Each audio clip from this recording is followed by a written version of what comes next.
Merci beaucoup à toutes et à tous d'être si nombreux pour cette soirée. Alors, on va poursuivre cette deuxième partie sur ce sujet brûlant de la parentalité et du numérique. Alors, moi aussi, je vais commencer par une anecdote très personnelle, mais beaucoup moins drôle. Je suis depuis des années les conseils d'Elisabeth Mirvidov, dont je pose régulièrement les questions pour la fille qui est adolescente et qui est connectée aux réseaux sociaux, mais comment elle a passé sa journée. Et hier, je lui ai posé la question et sa réponse m'a un peu glacée, puisque dans la même journée, sur TikTok, elle avait vu des commentaires qui disaient «Hitler n'a pas fini le travail» et une autre vidéo qui faisait l'apologie du viol avec des commentaires qui confortaient en fait cette vision. C'est lourd pour elle, c'est lourd pour moi, pour nous. Être parent n'a jamais été facile, mais être parent à l'heure du numérique, c'est un défi auquel personne ne nous a préparés. Et nous sommes la première génération à élever des enfants qui grandissent avec les réseaux sociaux. Et nous sommes nombreux ici à avoir peur, à nous sentir impuissants, démunis, et à être parfois sidérés de ce à quoi nos enfants sont exposés sur Internet, à ne plus savoir comment les protéger, à être un refuge pour eux, alors que nous passons la moitié de notre vie en ligne, mais dans des espaces différents. Nous ne sommes plus être un rempart contre l'insomnie, pour reprendre l'expression de Gérald Bronner, mais nous sommes nombreux aussi à être en conflit quotidien avec nos enfants, mais aussi contre nous-mêmes, pour réguler nos usages face à la puissance de l'économie de l'attention. Et j'ai une bonne nouvelle, c'est que ce problème est partagé par des parents du monde entier. Et c'est rassurant d'un certain point de vue, parce que ça nous encourage à penser et à agir ensemble pour relever ce défi. Sortir de l'isolement, de la peur et de l'anxiété, comme ce qui a été dit. Et c'est toute l'ambition aussi du guide que nous avons avec nos collègues de l'UNESCO pour accompagner et soutenir les parents et pour dire ce n'est pas un problème individuel, c'est un problème de société. Aujourd'hui, nous ne sommes pas seuls, non plus, et nous avons la chance de réunir autour de cette table des experts qui viennent d'horizons très différents et qui sont très complémentaires et qui ont des solutions à défendre. Coraline Schonecker, vous êtes psychologue à l'Observatoire de la parentalité et de l'éducation numérique. Arthur Delaporte, vous êtes député et président de la commission parlementaire sur les effets psychologiques de TikTok. Axel Dessin, vous êtes directrice d'Internet sans crainte qui pilote le programme Safer Internet. Marie-Caroline Messier, vous êtes directrice générale de Réseau Canopé. Et enfin, merci Liwal Morera d'être présente. C'était important pour nous de donner la voix aux jeunes. Tu n'auras pas évidemment la lourde charge de parler au nom de tous les jeunes, mais déjà d'accepter de témoigner. Une jeunesse qui effectivement est très peu entendue, trop peu entendue.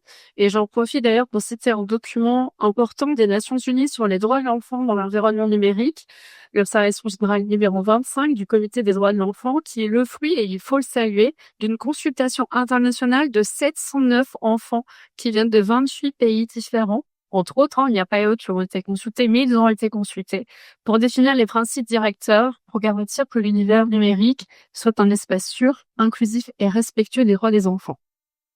Alors, je vous préviens tout de suite que ça va être extrêmement frustrant puisque vous voyez comme moi le calcul. Et donc, nous allons devoir être synthétiques. Et j'en suis par avance désolée parce que je vais avoir ce rôle extrêmement frustrant, voilà, de devoir vous donner la parole les uns après les autres et aussi de pouvoir cadrer cette parole pour qu'on reste dans les timings. On a pris déjà un petit peu de retard. Donc, vous représentez tous à votre niveau des parties prenantes absolument essentielles pour avancer et trouver des solutions ensemble. On va commencer, il va avoir 3 parties. On va commencer la première partie à s'intéresser aux besoins des parents. Ensuite, on s'intéressera au rôle des politiques, des régulateurs et des institutions, l'école notamment. Et puis, en fait, on finira à la fin avec la voix des jeunes. Donc, pour commencer, je vais commencer avec vous, Coralie Delachon-Necker. Donc, vous êtes psychologue pour l'Observatoire de la parentalité et de l'éducation numérique. Donc, cette conflictualité, cette tension au quotidien avec les parents, vous les observez tous les jours. Est-ce que vous pouvez nous raconter ce que vous observez au niveau de ces difficultés? Aujourd'hui, je parle à la fois en tant que psychologue clinicienne, c'est mon quotidien d'écouter des adolescents, des enfants, des parents. et aussi en tant que membre experte de l'Open, l'Observatoire de la parentalité et de l'éducation numérique, qui nous amène à rencontrer de nombreuses familles. On fait de nombreux constats, notamment ce sentiment de solitude à tous les niveaux. Les parents se sentent seuls, tous les adultes qui s'occupent des enfants se sentent seuls sur la question du numérique, et puis les ados se sentent seuls aussi. Donc ça nous préoccupe beaucoup. Une astuce pour tous les parents, si on a envie d'ouvrir des espaces de discussion avec son adolescent, c'est pas si après une dispute ou c'est pas comme on le voyait tout à l'heure autour de post-it, mais c'est plus dans un moment où on se sent tous apaisés, un peu tranquilles, où là on peut poser des sujets qui sont difficiles. Unplugged, on partage complètement l'idée selon laquelle le cadre a besoin d'être discuté avec les adolescents. C'est nous, les adultes, qui sommes décisionnaires et qui sommes garants de ce cadre-là. En ce sens, on se doit un petit peu d'être cohérent. Donc, montrer l'exemple, ça fait partie d'une des façons de réduire la conflictualité à la maison. Si, par exemple, je veux bannir le smartphone le soir dans la chambre de mon ado, en fait, je peux peut-être faire une petite boîte pour mettre le smartphone, et je vais commencer par mettre le mien de smartphone. Parce qu'on sait que les adolescents, quand on n'est pas très cohérent, ils vont pas nous louper dans les discussions. Des employés qui n'est pas toujours facile à appliquer. Effectivement, les enjeux numériques, ils font partie de nos vies à tous. Donc, forcément, quand on va remettre en question un parent, quand on va remettre en question un usage adolescent, on remet en question plein de choses. Donc, en tant que psychologue, quand je reçois ce genre de situation, je sais que je vais devoir prendre en compte un certain nombre de paramètres. Et peut-être pour terminer parce que le temps file, je peux vous donner quelques ingrédients de la posture, puisque je suis toujours amenée à discuter avec des adolescents qui souvent ne vont pas très bien ou n'ont pas très envie de discuter. Alors, moi, mes petites astuces, c'est l'humour. Ne pas négliger le second degré, la capacité de pas trop se prendre au sérieux, parce que ça permet de se mettre aussi au plus près de l'adolescent. Et puis, partir du principe qu'on va discuter. Juste partir du principe qu'on va discuter et que je suis disponible, non pas pour donner une leçon à l'adolescent, mais plus pour écouter ce qu'il a à dire et m'y intéresser vraiment. Et je crois que s'intéresser vraiment à nos adolescents, c'est un des enjeux majeurs des questions du numérique. Merci beaucoup. On va penser à faire des blagues, à montrer l'exemple.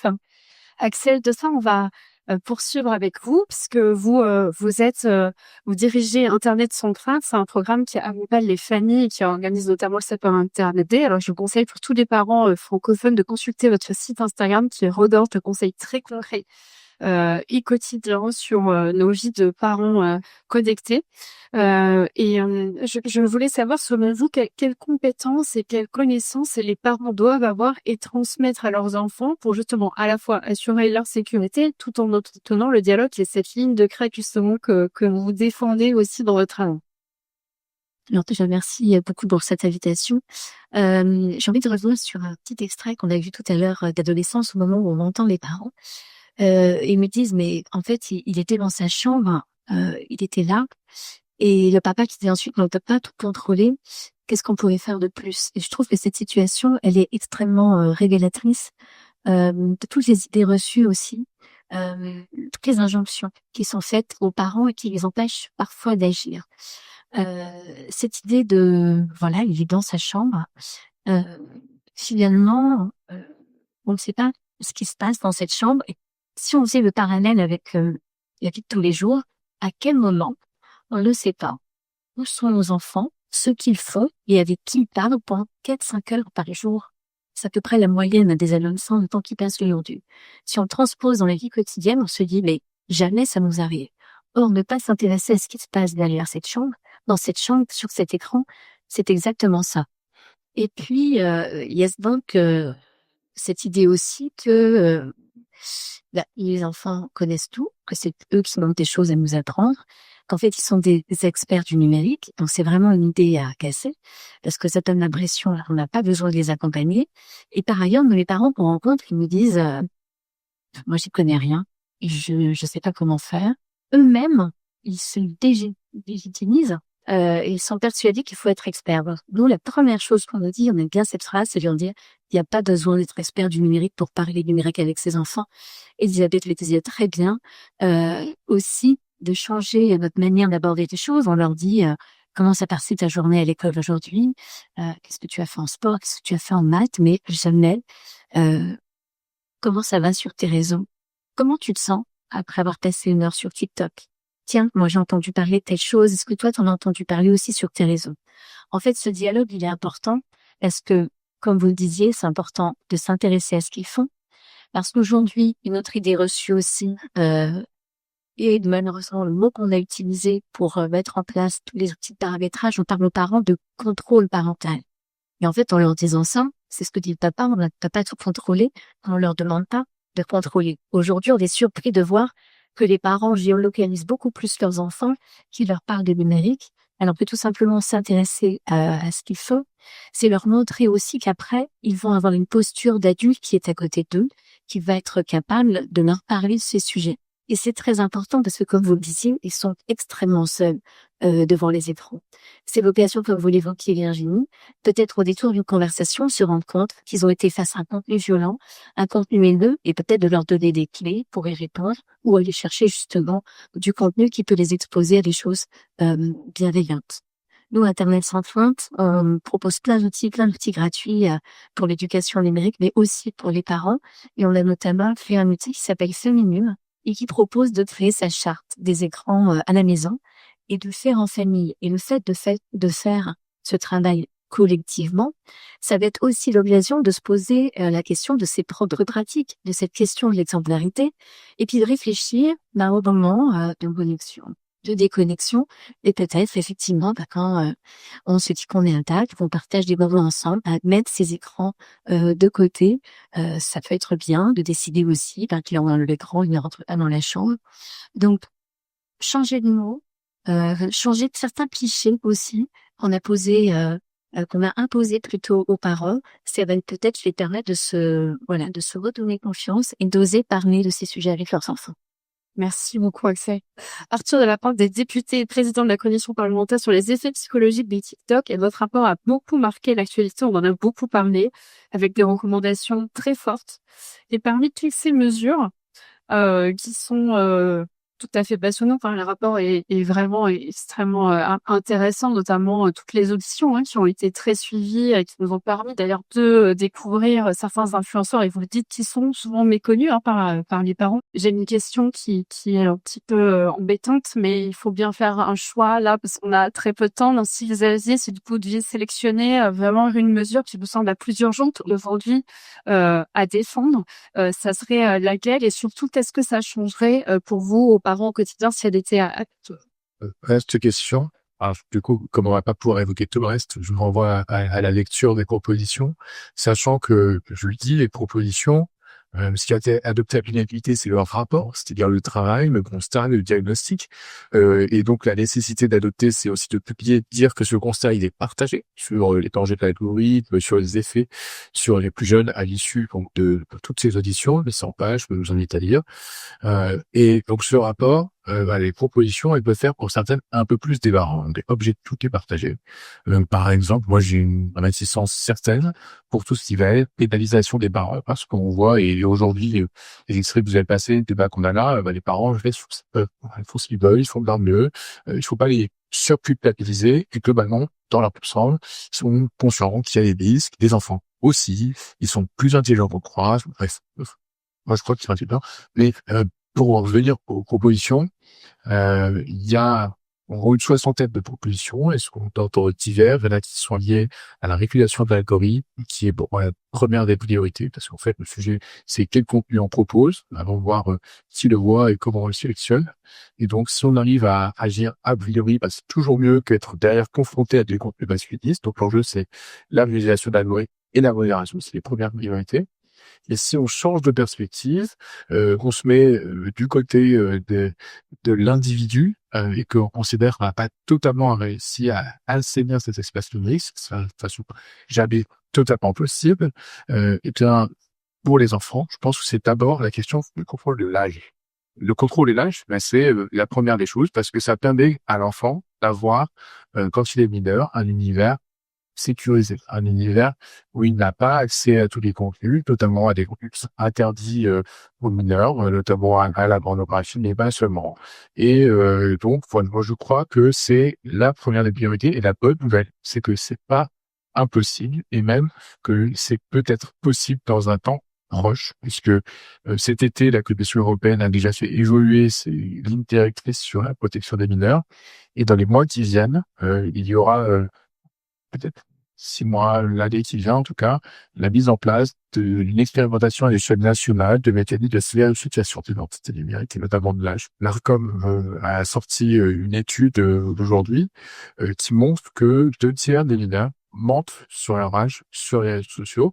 Ça rejoint totalement les constats qu'on a pu faire nous-mêmes dans la commission d'enquête. TikTok, la portion de mineurs qui déclarent, on avait observé, est 3 fois inférieure à ce que nous on constate ou au nombre de mineurs qu'on constate quand on regarde les enquêtes. Merci beaucoup. On prend bien conscience avec votre intervention à la fois de l'espoir que ça peut susciter aussi chez de nombreux parents, cette possibilité de réguler l'accès aux mineurs, aussi le bras de fer qui s'engage nécessairement entre la question de la régulation, le pouvoir effectif des régulateurs à l'échelle européenne, mais aussi nationale, mais aussi européenne. Et je sais que vous insistez aussi sur la dimension européenne. Marie-Caroline Missard, je vais me freiner vers vous pour aborder le rôle de l'école, puisque on parle du rôle des régulateurs, du politique, des parlementaires, des législateurs, mais aussi le rôle de l'institution scolaire qui est absolument crucial, puisque Réseau Canopé est l'opérateur de ministère de l'Éducation nationale pour former les enseignants. Et pour aussi, vous avez depuis de nombreuses années développé tout un pont autour de la coéducation, de cette alliance éducative absolument cruciale entre les écoles et les familles. Alors, est-ce que vous pouvez nous le dire aussi, par quoi est portée cette vision et quelles sont aujourd'hui les raisons d'espérer que ça se mette en place à l'heure où on conseille fortement de mettre le portable en pause dès le collège, de déconnecter Pronote. On voit bien aussi qu'il y a une prise de conscience de l'urgence de cette situation de faire alliance entre l'école et les familles. Tu as dit les bons mots, Virginie. Faire alliance. Alors ça, c'est quelque chose qui résonne très fort chez nous à Réseau Canopé, faire une alliance éducative. Je pense que c'est une des raisons d'espérer, et la table ronde de la journée d'aujourd'hui le montre. C'est-à-dire que cette alliance éducative, elle peut pas reposer que sur les parents, que sur l'éducation nationale, que sur les associations, que sur la représentation ou la régulation. Il y a cette raison d'espérer, c'est-à-dire une prise de conscience passe par un rapport parlementaire comme celui d'Arthur Delaporte et de sa commission. Des raisons d'espérer, oui.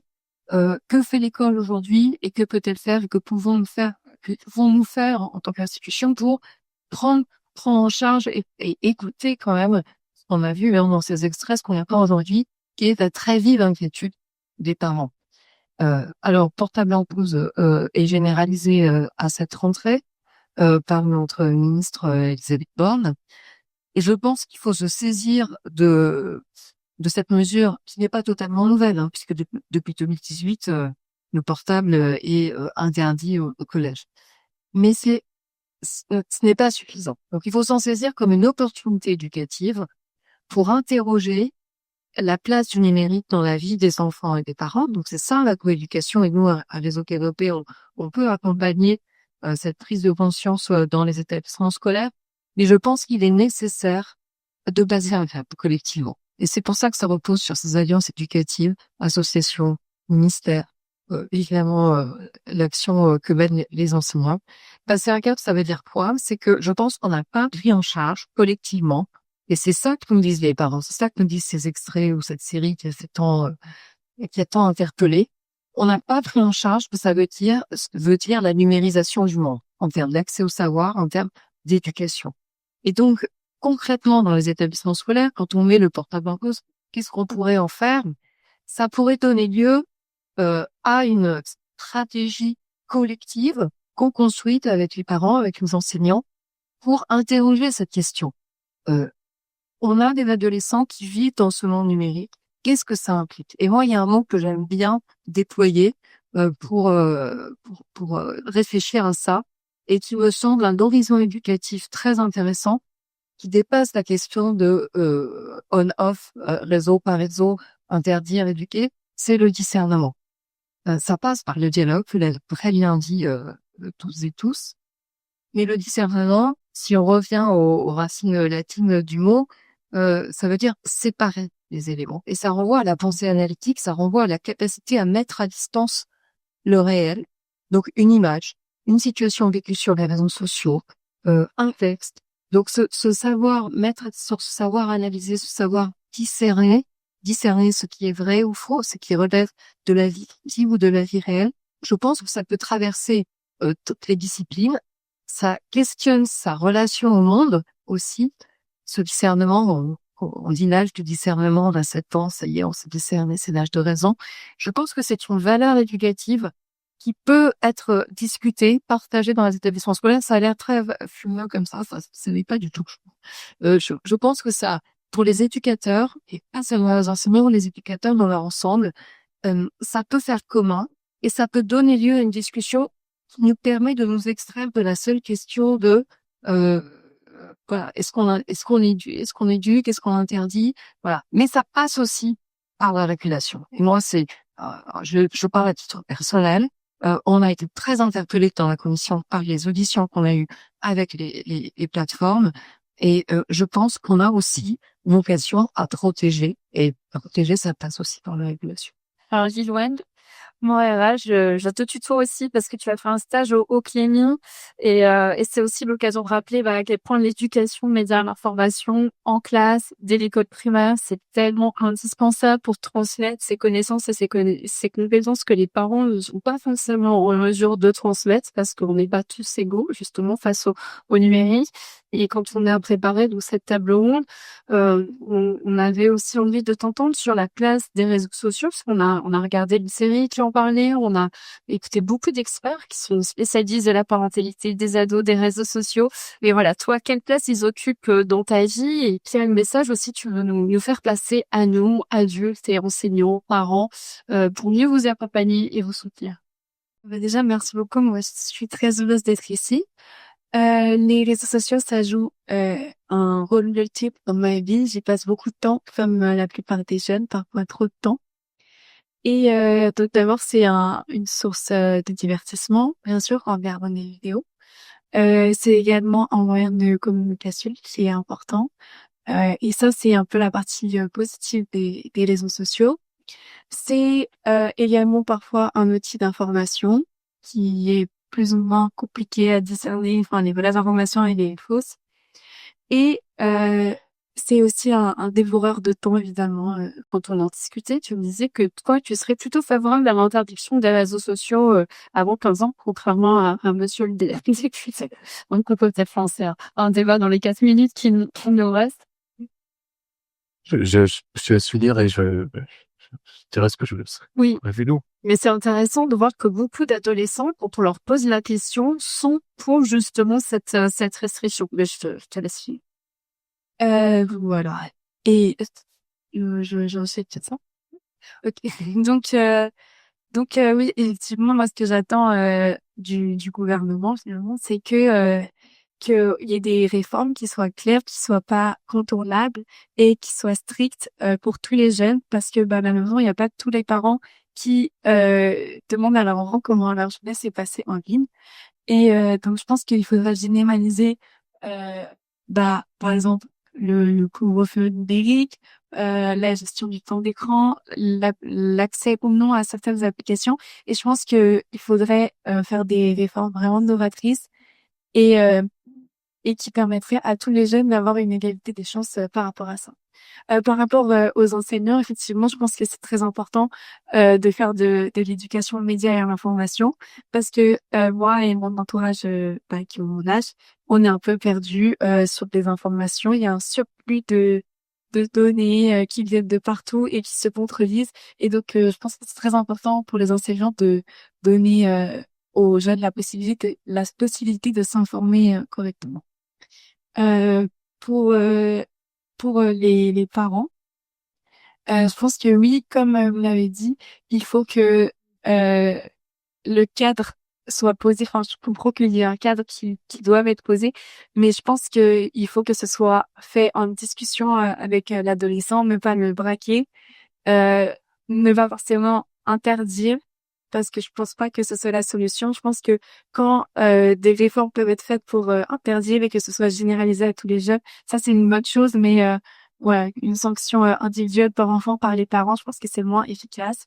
Je pense que la discussion et le fait de communiquer avec son enfant, ça apportera beaucoup plus ses fruits. Voilà. Merci beaucoup. Et Gérald Bronner a bien décrit justement cette transformation de notre rapport au réel qui est très complexe et loin de nous l'idée d'être tombé dans le piège des idées reçues faciles et des raccourcis sur la jeunesse, sur aussi le découragement, il faut le dire quand même, des parents et on est tous là aussi parce que on a cet espoir aussi d'avancer et de se concerter et de se réunir et de se parler, parents, enfants, parents et associations, parents, écoles et on a aussi encore de l'espoir dans la régulation et le pouvoir aussi politique de vaincre, j'ai envie de dire.